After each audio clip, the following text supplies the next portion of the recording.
भगवान शंकर के गृहपति अवतार की कथा। नंदीश्वर बोले, हे ब्रह्मपुत्र, अब चंद्रमा को सिर पर धारण करने वाले शिव के एक अन्य चरित्र को प्रसन्नता पूर्वक सुनिए, जिस प्रकार उन्होंने प्रेम पूर्वक विश्वानर के घर में जन्म लिया। हे मुने, गृहपति नाम वाले वे अग्निलोक के स्वामी हुए। वे अग्नि के सदृश तेजस्वी, सर्वात्मा एवं परम प्रभु थे। पूर्व काल में नर्मदा के तट पर नर्मपुर में शिव जी के भक्त विश्वानर नाम वाले पुण्यात्मा मुनि हुए। वे सदा ब्रह्मचर्याश्रम धर्म का पालन करते हुए नित्य प्रति ब्रह्मयज्ञ किया करते थे। वे शांडिल्य गोत्री थे और बड़े पवित्र, ब्रह्म तेजस्वी तथा जितेंद्रिय थे। वे सभी शास्त्रों के अर्थों के ज्ञाता, सर्वदा सदाचार में तत्पर, शैव आचार में अति प्रवीण तथा लौकिक आचार के ज्ञाताओं में श्रेष्ठ थे। उन्होंने भार्या के उत्तम गुणों पर विचार कर उचित समय में विधि पूर्वक अपने योग्य कुलीन कन्या से विवाह किया। वे प्रतिदिन अग्नि शुश्रूषा, पंच यज्ञ तथा षटकर्म में संलग्न रहते थे और देवता, पितर एवं अतिथियों का पूजन करते थे। इस प्रकार बहुत समय बीत जाने के उपरांत उन ब्राह्मण की सुचिष्मति नामक पतिव्रता पत्नी ने पति से कहा, हे नाथ, मैंने आपकी कृपा से आपके साथ उन सभी भोगों को भोग लिया है जो स्त्रियों के योग्य तथा आनंददायक हैं। हे नाथ, अब मेरी एक ही विशेष अभिलाषा है जो मेरे हृदय में चिरकाल से स्थित है और वह गृहस्थों के लिए उचित भी है। उसे देने की कृपा करें। विश्वानर बोले, हे सुश्रोणी, हे प्रिय हितैषिणी, मुझे तुम्हारे लिए कुछ भी अदेय नहीं है। हे महाभागे, तुम उसे मांगो, मैं शीघ्र ही प्रदान करूंगा। हे कल्याणी, संपूर्ण कल्याण करने वाले महेश्वर की कृपा से मुझे इस लोक एवं परलोक में कुछ भी दुर्लभ नहीं है। नंदीश्वर बोले, पति के इस वचन को सुनकर प्रसन्न मुख वाली वह पतिव्रता स्त्री प्रसन्नता से विनीत हो दोनों हाथ जोड़कर कहने लगी। सुचिष्मति बोली, हे नाथ, यदि मैं वर के योग्य हूँ और यदि आपको मुझे वर प्रदान करना है तो मुझे शिव के समान पुत्र दीजिए। मैं कोई अन्य वर नहीं चाहती हूँ। नंदीश्वर बोले, उसके इस वचन को सुनकर वे पवित्रात्मा ब्राह्मण क्षण भर के लिए समाधिस्थ होकर अपने हृदय में विचार करने लगे। अहो, मेरी स्त्री ने अत्यंत दुर्लभ तथा मनोरथ मार्ग से दूर कैसी वस्तु मांगी है, अथवा वे शिव जी ही सब कुछ पूरा करने वाले हैं। उन शंभु ने ही इसके मुख में वाणी रूप से स्थित होकर ऐसा कहा है। शिव जी की यदि ऐसी इच्छा है तो उसे अन्यथा करने में कौन समर्थ हो सकता है। ऐसा विचार कर उदार बुद्धि वाले तथा एक पत्नी व्रत में परायण रहने वाले विश्वानर मुनि ने बाद में उस पत्नी से कहा। नंदीश्वर बोले, इस प्रकार अपनी पत्नी को अनेक प्रकार से आश्वस्त करके मुनि तप करने के लिए वहां चले गए जहां साक्षात काशीनाथ विश्वेश्वर स्थित हैं। उन्होंने शीघ्र ही वाराणसी पहुंचकर मणिकर्णिका का दर्शन करके अपने सैकड़ों जन्मों के अर्जित तीनों तापों से मुक्ति प्राप्त कर ली। उसके बाद उन्होंने विश्वेश्वर आदि सभी लिंगों का दर्शन करके काशीस्थ सभी कुंडों, वापियों एवं सरोवरों में स्नान करके सभी विनायकों को नमस्कार करके शिवा गौरी को प्रणाम करके पापों का भक्षण करने वाले कालराज भैरव का भी पूजन किया। फिर प्रयत्न पूर्वक दंडपाणि विनायक आदि प्रमुख गणों की स्तुति कर आदि केशव आदि को प्रसन्न करके फिर लोलार्क आदि प्रमुख सूर्यों को बार बार प्रणाम किया। पुनः सभी तीर्थों में समाहित चित्त होकर पिंडदान करके हजारों प्रकार के भोजनादि से मुनियों तथा ब्राह्मणों को संतुष्ट कर महापूजोपचार से भक्ति पूर्वक लिंगों का पूजन करके वे बार बार विचार करने लगे कि शीघ्र ही सिद्धि प्रदान करने वाला कौन सा लिंग है जहाँ पुत्र की कामना से मेरा तप सफल होगा। उन बुद्धिमान विश्वानर मुनि ने कुछ क्षण ऐसा विचार करके शीघ्र ही पुत्र देने वाले वीरेश लिंग की प्रशंसा की। उन्होंने अपने मन में विचार किया कि यह वीरेश्वर लिंग सिद्ध है। इसकी पूजा के प्रभाव से असंख्य साधक सिद्धि को प्राप्त किए हैं, इसीलिए श्रेष्ठ लिंग सबसे अधिक प्रसिद्ध है। लोग भक्तिभाव से समन्वित होकर वर्ष पर्यंत इस वीरेश्वर महालिंग की पूजा करके आयु तथा पुत्रादि सभी मनोरथ प्राप्त करते हैं। अतः मैं भी इन्हीं वीरेश लिंग की त्रिकाल आराधना कर शीघ्र वैसा ही पुत्र प्राप्त करूंगा जैसे कि मेरी स्त्री ने अभिलाषा की है। नंदीश्वर बोले, ऐसा विचार कर बुद्धिमान पुण्यात्मा तथा व्रती ब्राह्मण विश्वानर ने चंद्रकूप के जल में स्नान कर नियम धारण किया।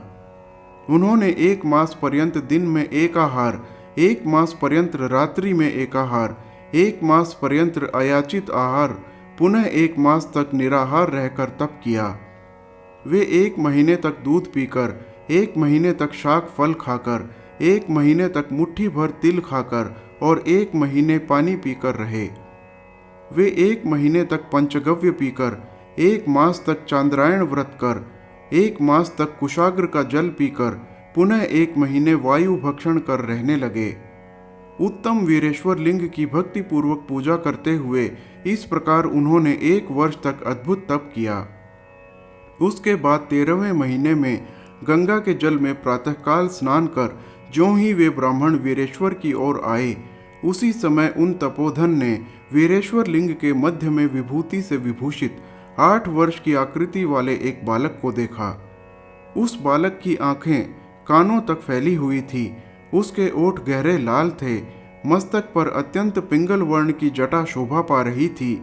वह नग्न तथा प्रसन्न मुख था और बालोचित वेशभूषा तथा चिता का भस्म धारण किए हुए श्रुति के सूक्तों का पाठ करता हुआ लीला पूर्वक हंस रहा था। उसे देखकर आनंदित होकर रोमांच युक्त विश्वानर मुनि ने बार बार हृदय से नमोस्तु कहकर प्रणाम किया। तदनंतर विश्वानर मुनि कृतार्थ होकर अभिलाषा पूर्ण करने वाले 8 पद्यों से बालक रूपधारी परमानंद स्वरूप शिव की स्तुति करने लगे। विश्वानर बोले, यह सब कुछ एक अद्वितीय ब्रह्म ही है, वही सत्य है, वही सत्य है। सर्वत्र उस ब्रह्म के अतिरिक्त कुछ भी नहीं है। वह ब्रह्म एकमात्र ही है और दूसरा कोई नहीं है। इसीलिए मैं एकमात्र आप महेश्वर की शरण प्राप्त करता हूँ। हे शंभो, एक आप ही सबका पूजन करने वाले तथा हरण करने वाले हैं। आप रूप विहीन होकर भी अनेक रूपों में एक रूप वाले हैं, जैसे आत्मधर्म एक होता हुआ भी अनेक रूपों वाला है। इसलिए मैं आप महेश्वर को छोड़कर किसी अन्य की शरण नहीं प्राप्त करना चाहता हूँ। जिस प्रकार रस्सी में सांप, सीपी में चांदी और मृग मरीचिका में जल प्रवाह मिथ्या भासित होता है, उसी प्रकार आप में यह सारा प्रपंच भासित हो रहा है। जिसके जान लेने पर इस प्रपंच का मिथ्यात्व भली भांति ज्ञात हो जाता है, मैं उन महेश्वर की शरण प्राप्त करता हूँ। हे शंभो, जिस प्रकार जल में शीतलता, अग्नि में दाहकता, सूर्य में ताप, चंद्रमा में आह्लादकत्व, पुष्प में गंध एवं दुग्ध में घृत व्याप्त रहता है, उसी प्रकार सर्वत्र आप ही व्याप्त हैं। अतः मैं आपकी शरण प्राप्त करता हूँ। हे प्रभो, आप कानों के बिना सुनते हैं, नाक के बिना सूंघते हैं, बिना पैर के दूर से आते हैं, बिना आँख के देखते हैं और बिना जिह्वा के रस ग्रहण करते हैं। अतः आपको भली भांति कौन जान सकता है। इस प्रकार मैं आपकी शरण प्राप्त करता हूँ। हे ईश, आपको न साक्षात वेद, न विष्णु, न सर्वश्रेष्ठा ब्रह्मा, न योगींद्र और न तो इंद्रादि देवगण ही जान सकते हैं। केवल भक्त ही आपको जान पाता है। अतः मैं आपकी शरण प्राप्त करता हूँ। हे ईश, आपका न तो गोत्र है, न जन्म है, न आपका नाम है, न आपका रूप है, न शील है एवं न देश। ऐसा होते हुए भी आप तीनों लोकों के स्वामी हैं और आप समस्त मनोरथों को पूर्ण करते हैं। अतः मैं आपका भजन करता हूँ। हे काम शत्रु, सब कुछ आपसे है और आप ही सब कुछ हैं। आप पार्वती पति हैं, आप दिगंबर एवं अत्यंत शांत हैं। आप वृद्ध, युवा और बालक हैं। कौन ऐसा पदार्थ है जो आप नहीं हैं। अतः मैं आपको नमस्कार करता हूँ।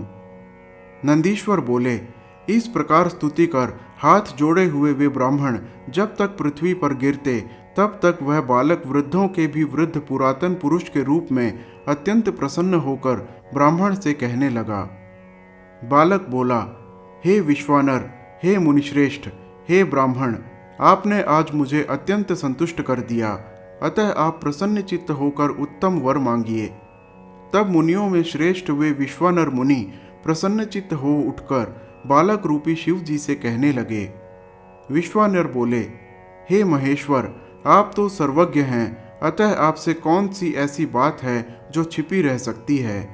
हे प्रभु, आप सर्वांतरात्मा, भगवान, सर्व तथा सब कुछ प्रदान करने वाले हैं। दीनता प्रकट करने वाली याचना के लिए मुझे नियुक्त करके आप मुझसे क्या कहलाना चाहते हैं। हे महेशान, ऐसा जानकर आप जैसा चाहते हैं वैसा करें। नंदीश्वर बोले, पवित्र व्रत करने वाले उन विश्वानर के इस पवित्र वचन को सुनकर परम पवित्र उस बालक रूप महादेव ने मंद मंद मुस्कुराकर कहा, हे शुचे, आपने शुचिष्मति में हृदय से जो इच्छा की वह थोड़े ही दिनों में निस्संदेह पूर्ण हो जाएगी। हे महामते, मैं शुचिष्मति के गर्भ से आपके पुत्र रूप में जन्म लूंगा और शुद्धात्मा तथा सभी देवताओं को प्रिय मैं गृहपति नाम से प्रसिद्ध होऊंगा। आपके द्वारा कहा गया यह पवित्र अभिलाषाष्टक स्तोत्र 1 वर्ष पर्यंत तीनों काल में शिव की सन्निधि में पढ़ते रहने पर मनुष्यों को संपूर्ण कामनाओं को देने वाला होगा। इस स्तोत्र का पाठ पुत्र पौत्र धन प्रदान करने वाला, सभी प्रकार की शांति करने वाला तथा सभी संपूर्ण आपत्तियों का विनाश करने वाला है और यह स्वर्ग, मोक्ष तथा संपत्ति देने वाला है, इसमें संशय नहीं है। यह स्तोत्र अकेला ही सभी स्तोत्रों के तुल्य है तथा संपूर्ण कामनाओं को प्रदान करने वाला है। प्रातः काल उठकर भली भांति स्नान करके शिवलिंग की पूजा कर वर्ष पर्यंत इस स्तोत्र का पाठ करता हुआ पुत्रहीन मनुष्य पुत्रवान हो जाता है। इस अभिलाषाष्टक स्तोत्र को जिस किसी को नहीं बताना चाहिए और इसे प्रयत्न पूर्वक गुप्त रखना चाहिए। यह महावंध्या स्त्री को भी संतान देने वाला है। जो स्त्री अथवा पुरुष नियम पूर्वक शिवलिंग के समीप 1 वर्ष पर्यंत इस स्तोत्र का पाठ करता है, उसे यह स्तोत्र पुत्र प्रदान करता है, इसमें संदेह नहीं है। नंदीश्वर बोले, ऐसा कहकर सज्जनों को गति प्रदान करने वाले बालक रूपधारी शिवजी अंतर्धान हो गए और वे विश्वानर ब्राह्मण भी प्रसन्न चित्त होकर अपने घर चले गए। हर हर महादेव।